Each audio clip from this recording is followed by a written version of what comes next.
নমস্কার, আমি সুচন্দ্রা। পজিটিভ বার্তার বিকাশ টক শোয়ে আপনাদের জানাই স্বাগত।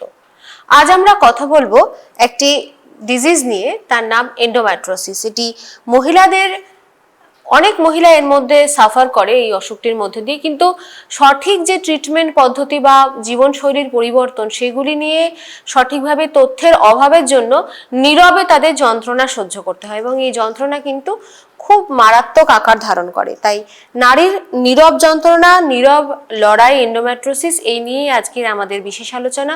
এই আলোচনায় আমরা আমাদের সঙ্গে পেয়েছি প্রফেসর ডক্টর শ্যামল দাশগুপ্ত মহাশয়কে, যিনি শান্তিনিকেতন মেডিকেল কলেজ এবং হসপিটালের অবস্টেট্রিক গাইনোকোলজি ডিপার্টমেন্টের সাথে যুক্ত। আজ আমরা ওনার সাথে এই বিষয়টি নিয়ে কথা বলবো। আজকের বিষয় এন্ডোমেট্রোসিস, নারীর নীরব লড়াই, নীরব যন্ত্রণা।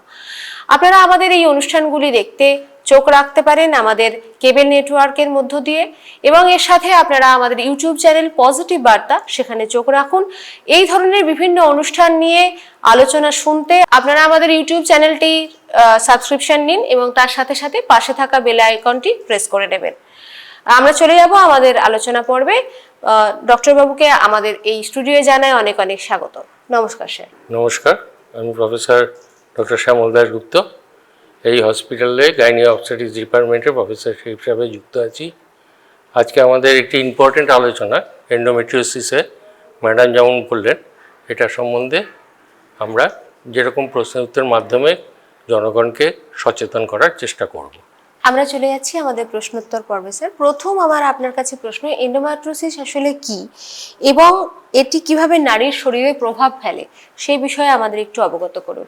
এন্ডোমেট্রিওসিস এমন একটি রোগ যেটা প্রায় 10% মহিলাকে গ্লোবালি এফেক্ট করেছে, যেটা কিনা রিসেন্টলি ডায়াগনস্টিক প্রসিডিওর্স ইমপ্রুভ করার জন্য আমরা অনেক বেশি ডায়াগনোসিস করতে পারছি।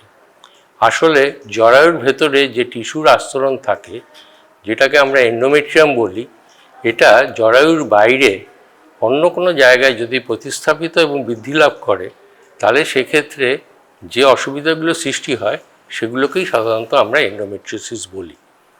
এই এন্ডোমেট্রিওসিস এমন একটি রোগ, সেই রোগটি দীর্ঘস্থায়ী অবস্থায় থাকে এবং তার নানা রকম অসুবিধা, রোগজনিত সমস্যা এবং কমপ্লিকেশনস বেশ কিছুই হতে পারে, যেটা নিয়ে সবসময় সমস্ত নারীর সচেতন থাকা উচিত। আপনারা শুনলেন কিভাবে এই অসুখটি ছড়ায়। স্যার, আমি পরবর্তী প্রশ্নে আসছি যে এটার প্রাথমিক লক্ষণগুলো কি, মানে কিভাবে মানুষ বুঝতে পারবে যে এন্ডোমেট্রোসিসে সে আক্রান্ত হয়েছে? প্রাথমিক লক্ষণগুলো কি কি? প্রাথমিক লক্ষণ বা সিমটমস বলতে আমরা যেগুলো বুঝি, সাধারণত ঋতুচক্রের সময়ই এই রোগের প্রাদুর্ভাব দেখা যায়। অর্থাৎ ঋতুচক্র শুরুর আগে বা ঋতুচক্র বন্ধ হওয়ার পরে এই রোগ সাধারণত দেখা যায় না। ঋতুচক্রের সময় তলপেটে ব্যথা করা, বিশেষত মাসিকের সময়, যেটাকে আমরা পরিভাষায় সাধারণত ডিসমেনোরিয়া বলি, পেচ্ছাপ এবং পায়খানা পরিষ্কার না হওয়া সত্ত্বেও এবং সেই সময় ব্যথা হওয়া, যেগুলোকে ডিসলেক্সিয়া বলা হয়, অথবা তলপেটে অনিয়মিত বা নিয়মিতভাবে ঋতুস্রাবের সময় অত্যধিক ব্যথার কাতর হওয়া, এবং তাছাড়াও আরও কিছু কিছু লক্ষণ, যেমন কিছু লং টার্ম এফেক্ট, যেমন বন্ধ্যত্বের কিছু কিছু লক্ষণ দেখা যেতে পারে। অন্যান্য জায়গায় পেটের বাইরে অন্য অংশে যদি কিছু হয়, সে সমস্ত জায়গায় কিছু কিছু সিমটমস হতে পারে। আর তাছাড়া এমনি যেগুলো একটু বমি হাওয়া, দুর্বল লাগা, কাজে অনীহা, মানসিক অবসাদে ভোগা, এই সমস্ত লক্ষণগুলো কিন্তু সঙ্গে থাকে। স্যার, তাহলে পিরিয়ডসের ব্যথা এবং এন্ডোমেট্রোসিসের ব্যথা বোঝার উপায় কি আছে? সাধারণত মাসিকের সময় প্রত্যেক মহিলারই সামান্য একটু পেটে ব্যথা হয়। এইটি একটি সহ্যের মধ্যে থাকে এবং স্বাভাবিক কাজকর্মকে সে সাধারণত ব্যাহত করে না। যদি ব্যথাটি খুব বেশি হয় এবং তার স্বাভাবিক কাজকর্ম, যেমন স্কুলে পড়া বা কলেজে পড়া মেয়ে, যদি তার সেটা ব্যাহত হয়, যিনি কাজকর্মের সঙ্গে যুক্ত আছেন, অফিসে যাচ্ছেন বা ঘরের কাজকর্ম করছেন, সেটি করতে পারছেন না, অর্থাৎ ব্যথাটি মাত্রাতিরিক্ত হচ্ছে, সেক্ষেত্রে আমরা কিন্তু ডাক্তারের পরামর্শ নিতে হবে এবং সেক্ষেত্রে এন্ডোমেট্রিওসিসের কথা ভাবতে হবে। কোন বয়সী মহিলারা বেশি আক্রান্ত হয় এই রোগটিতে সাধারণত? 25, 30, 40 এই সময়টুকুর মধ্যে, অর্থাৎ প্রসূতি যে সময়টা হতে পারে এই সময়টাতেই সাধারণত এর প্রাদুর্ভাব দেখা যায়।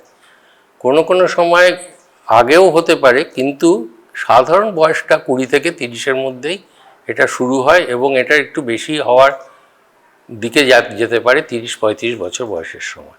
স্যার, এন্ডোমেট্রোসিসের জন্য কি কোনোভাবে ইনফার্টিলিটি দেখা দিতে পারে? হ্যাঁ, এটা একটি বড় খুব সুন্দর প্রশ্ন।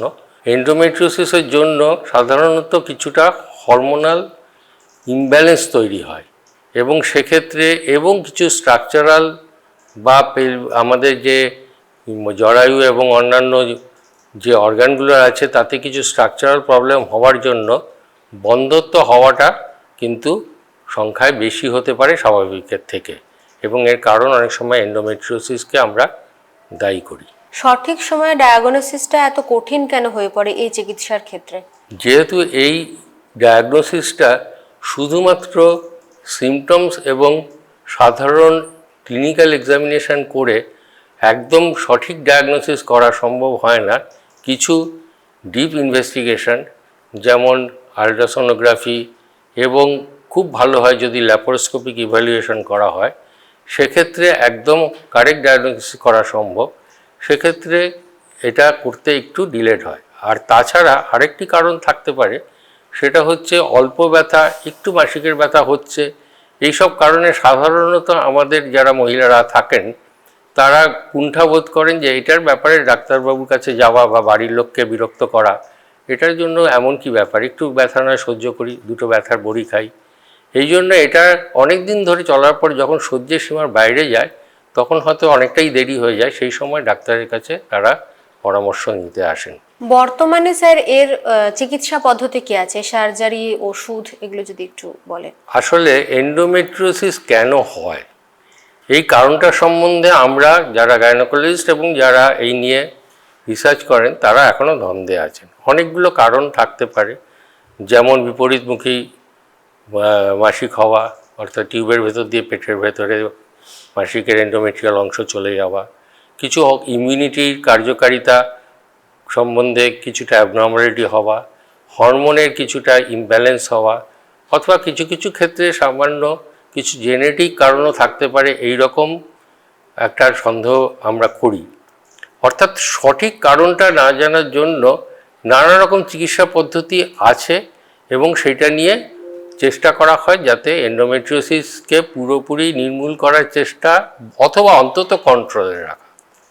এর জন্য কিছু কিছু আমরা ওষুধ ব্যবহার করি এবং কিছু কিছু ক্ষেত্রে যদি ওষুধে কাজ না হয় সেক্ষেত্রে আমরা সার্জারির কথা বলি। ওষুধের ক্ষেত্রে আমরা আবার সাধারণত খুব সাধারণ ব্যথার ওষুধ, হরমোন ওষুধ এই সবগুলো ব্যবহার করা হয়, এবং সার্জারির ক্ষেত্রে আমরা অনেক সময় সামান্য সার্জারি করে তাকে যাতে যে সিমটমসগুলো আছে বিশেষ করে বন্ধ্যত্ব বা অন্যান্য ব্যাপারগুলো যদি ইমপ্রুভ করা যায় সেটা চেষ্টা করি। আর আমরা আরেকটাকে বলি ডেফিনিটিভ সার্জারি, সেক্ষেত্রে হয়তো সম্পূর্ণ অর্গানটা যেটা কিনা সমস্ত অর্গানটি এফেক্ট হয়ে থাকলে এবং তার যদি ফ্যামিলি কমপ্লিট হয়ে থাকে সেটাকে ডেফিনিট সার্জারি করে অনেক সময় বাদ দিয়ে দেওয়া হয়। যেরকম আপনি বললেন যে সমস্ত হিস্টেক্টমি করার কথা, এই ক্ষেত্রে অনেক মহিলা খুবই মানসিকভাবে ভেঙে পড়েন, বা তারপরে যে হরমোন রিপ্লেসমেন্ট থেরাপি বা এটার মধ্যে যেতে হয় অনেকে সেটা পারে না।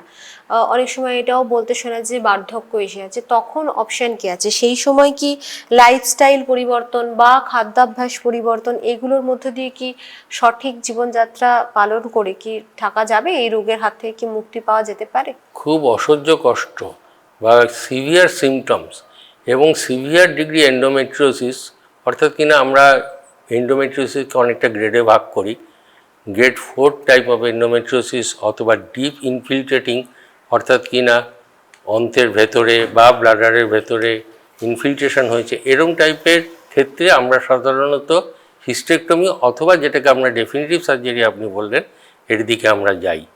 তার আগে আমরা অন্তত চেষ্টা করি যাতে জরায়ু এবং হরমোনাল ফাংশনটা তার অন্তত কিছুদিন পর্যন্ত মেনটেন হয়। যদি বাধ্য হয়ে আমাদের এটা করতে হয় সেক্ষেত্রে কিছু লাইফস্টাইল মডিফিকেশান নিশ্চয়ই কাজে দেবে। একটা প্রথম কথা হচ্ছে যে অপারেশনের আগে তাকে মানসিকভাবে প্রস্তুত করা, যে সে ব্যথাতে এত কষ্ট পাচ্ছে যে তার কাছে তখন হিস্টেক্টমি হওয়ার পরে যে সামান্য অসুবিধাগুলো হবে সেগুলো অ্যাকসেপ্ট করতে তার সুবিধা হয়, সেই জন্য তার প্রপার কাউন্সেলিং দরকার। তারপরে অপারেশনের পরে তার লাইফস্টাইল মডিফিকেশন, অর্থাৎ খাদ্যাভ্যাসের পরিবর্তন, নিজে ব্যায়াম করা, অন্যান্য যে শারীরিক পরিশ্রম করা, নিজেকে মানসিকভাবে উজ্জীবিত করা, এই সমস্ত কাজগুলো সে করতে পারে। অনেক সময় আমরা দেখেছি যে এটি এত কষ্টদায়ক বেদনাদায়ক রোগ যে এক্ষেত্রে হিস্টেক্টমি হয়ে যাওয়ার পর মানুষ, যে মহিলারা করেন হিস্টেক্টমি, যদিও একটু আগের বয়সে হয়ে যায়, অল্প বয়সে হয়ে যায়, সেক্ষেত্রে সে কিন্তু সমস্ত লাইফস্টাইল মডিফিকেশন মেনে চলে বাকি জীবনটা অনেকটাই সুস্থ অবস্থায় থাকতে পারে। স্যার, এন্ডোমেট্রোসিসে আক্রান্ত মহিলার মেন্টাল সাপোর্ট কিভাবে পেতে পারে? আমাদের দেশে এটি একটি পারিবারিক সমস্যা। বিশেষ করে গ্রামেগঞ্জে যে সমস্ত মহিলারা থাকেন, যারা বাড়ির কাজে ব্যস্ত থাকেন, অনেক সময় পুরুষরা বাইরে কাজে চলে যান, সেক্ষেত্রে তারা অসুবিধা এবং কষ্টটা নিজের ভেতরেই বোধ করেন। আমাদের কিন্তু পুরুষদের এক্ষেত্রে একটা দায়িত্ব রয়েছে, অর্থাৎ ফ্যামিলি মেম্বারদের তাকে সাপোর্ট করা, অর্থাৎ যে সময় ব্যথা হলে তাকে বিশ্রাম দেওয়া, অথবা একদমই কাজ না করতে পারলে তাকে অন্তত ডাক্তারের কাছে নিয়ে যাওয়া এবং তার চিকিৎসার ব্যবস্থা করা, প্রপার চিকিৎসা, অর্থাৎ ডায়াগনোসিস এবং চিকিৎসা। এটা করলে পরে সবসময় যে বড় অপারেশন লাগে তা নয়, বেশিরভাগ ক্ষেত্রেই স্টেজ 1 স্টেজ 2তে আমরা কিছু সাধারণ ওষুধ এবং হরমোন চিকিৎসা দ্বারা অনেকটাই রিলিভ করতে পারি, এবং এটা আমার মনে হয় আমাদের পরিবারের অন্য সদস্যদের একটা বিরাট ভূমিকা রয়েছে এক্ষেত্রে। আপনারা শুনলেন আজকে একটি গুরুত্বপূর্ণ বিষয় এন্ডোমেট্রোসিস নিয়ে আমরা আলোচনা করলাম। আমরা সঙ্গে পেয়েছিলাম প্রফেসর ডক্টর শ্যামল দাশগুপ্ত মহাশয়কে, শান্তিনিকেতন মেডিকেল কলেজ ও হসপিটালের পক্ষ থেকে। আজকের এই বিশেষ আলোচনাটি আশা রাখি সকলের শুনলেন, এবং তার পরবর্তী ওনার যে সাজেশন আমরা শুনতে পেলাম, সকলে সেই সাজেশন অনুযায়ী চললে মনে করা হয় যে একটু হলেও আপনাদেরকে আমরা সচেতন করতে পারলাম। সকলে ভালো থাকুন, সুস্থ থাকুন, পজিটিভিটির সঙ্গে থাকবেন। Think positive, be positive, positive বার্তা। নমস্কার।